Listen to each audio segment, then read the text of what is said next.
Hello ladies and gentlemen, welcome to another video. So in this video I want to talk about slow living here in the Philippines, and can you adjust to the style of life here? So let's get into the video. I'm up on the roof deck here, which has had some rain, so you can see a lot of clouds, but we've got blue skies now. This is my own volcano. You'll have seen it in my videos before. It's right here, but it's covered in clouds at the moment. I'll just give you a wee look around. We've got a lot of trees down here, banana trees down the side there. Yeah, this is the roof deck here. My wife, she loves her plants, so we've got all these plants up here. So they've just been getting some water from the rain, which is good. So what does slow living mean? Well, it means that you're going to have to adjust to a slower pace when you come here. If you're coming to the province, definitely. And I must admit, I found it quite troublesome at first. Now, I've only been here almost 3 months, retired, and I came from the Middle East, where the pace was greater than here, but I was working. So I've came basically from working in the Middle East, not Monday to Friday, it's Sunday to Thursday, but 5 days a week. Basically for the last 41 years I've been doing this. All of a sudden it comes to a halt, and I've gone from the Middle East to the Philippines. So I did find it quite difficult at first, because you wake up in the morning and what are you going to do? So I knew this was going to be an issue. So what I did was I decided to have some kind of routine. Now let me just adjust this video slightly. Okay. What I do in the morning is I go out most mornings when I can. If the weather's okay, I'll go for a walk. I might just do 4,000 or 5,000 steps, but it gets me out, gets the heart pumping.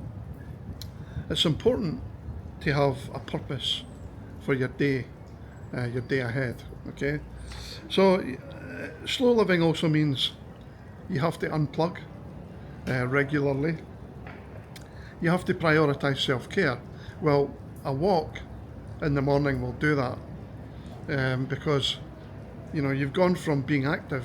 Well, unless you were working in an office like me, I mean you're still active even in an office. You know, when I went to the office, I would sometimes do 7,000 or 8,000 steps each day. You know, that was pre-pandemic. Then you find yourself working at home and it's different. But prioritising self-care is important, especially if you're retired. The other thing, which I'm a fan of actually, embracing minimalism. Now, what does that mean? It means, you don't have fancy watches, you don't have material things like a fancy car, flash car. I bought a second-hand car, a Hyundai Accent, 10 years old, and does the job. It gets me from A to B. I've not had any major issues with it in the last 2 or 3 months, so it's been perfect. That just means that, I've mentioned this in previous videos, when you get to my age, you don't want for the same things. And here in the province, that's good, because you can't get them. You can't get a lot of things here. Your province, if you're in a province, it might be different. Now, of course, if you go to a big city, you'll be able to get more things. Like, for example, Cebu, or here in Albay, or just north of where we are, Naga City, you can get more things there, but it's a 2.5 hour drive. So you learn to live with what you have. Now, if you're a foreigner, if you're in America and you're thinking about retiring to the Philippines, I don't know if you're retired already. If you're not retired already, you'll have, the first issue to deal with will be going from working to retirement. So that's a big step. It was a big step for me. And I didn't have to retire. I'm 57 going on 58 in February next year. But I've got 9 years to wait for my UK pension. So at the moment I have no pension. Now, if you're an American, you'll be able to draw down your pension early. And the thing with that is you're going to have less money, obviously. But that doesn't mean you can't take early retirement. And with me, even though I don't have a pension, I do have a small online business that generates some money, quite a bit, if I'm being honest for here. And I have some savings, and I have some investments, which I don't want to touch. So it depends on your situation, but you'll have to try and embrace slow living if you come to a province like this. So I get up, I go for a walk. Now it might be different for me because I've got my YouTube things to keep me busy. For you, you may not, probably don't have that.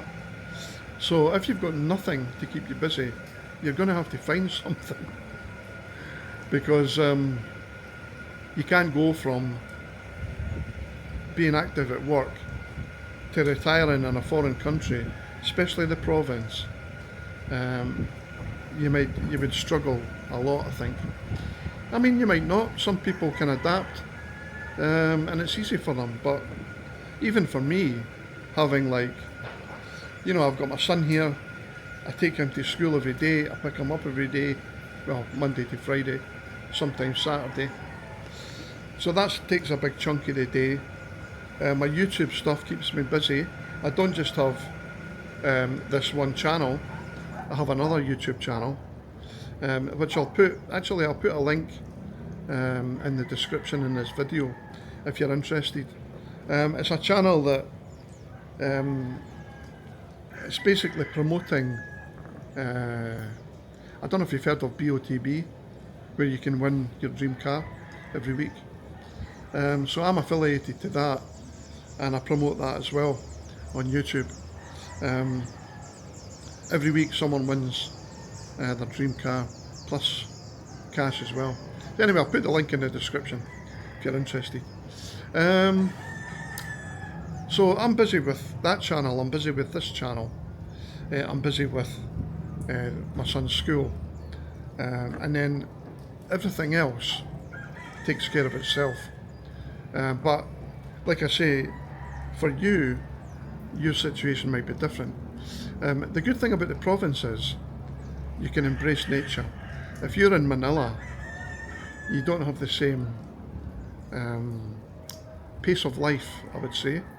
Yes, you can get different things, more things, if that's your bag.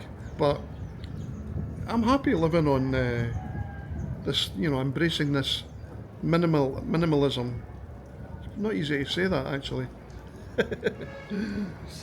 So this is why I wanted to make this video today, because my wife actually has just gone to the farm with our son. So she's jumped on the bike and she's gone to her parents' farm. They live about 15 minutes on the bike from here. So that left me on my own now. I've had a really busy morning, by the way. Talking about my other YouTube channel, I've been doing some work on that, and I made breakfast. I prepared a lot of food in the slow cooker for dinner. My wife's been up here on the roof doing the laundry, cleaning the bathroom. So I've had a really busy morning, but when she said she's going to go to the farm with Kian, I thought, what am I going to do? I could sit and watch a movie, Then I thought, I know what I'll do. I'll make a video about slow living. So you can probably hear all the roosters in the background and dogs barking. This is what it's like here in the Philippines. And you know, it is a big thing trying to adjust to it. I would really be interested, if you're already here in the Philippines, I would like to know, first of all, one, when you came here, did you have any issues adapting? Were you already retired, or did you come here straight from being actively working and retiring here? How did you find that? How did you find coming from your country to the Philippines? Let me know in the comments. I'd be really grateful if you could let me know, because I'm curious. You know, I can watch YouTube videos from some of the guys that are here, but you know, that not everybody has a YouTube channel, so I'd be interested to know. And it'll also help with the other people that are watching this YouTube video. It might help them before they come here decide if they want to make the jump. I always say, do not come here with a view to not leaving. You know, it's fine coming here and living here, but come here for a holiday, a vacation first, you know, before you decide to come here permanently. My situation, I came here on a tourist visa. Now, I mean, I've been coming to the Philippines for nigh on 10 years. I came here while I lived in Malaysia because my wife is Filipina and she wanted to come back every year. So we came back lots of times from Malaysia. Then when I moved to the Middle East, I would come back twice a year when we got this house.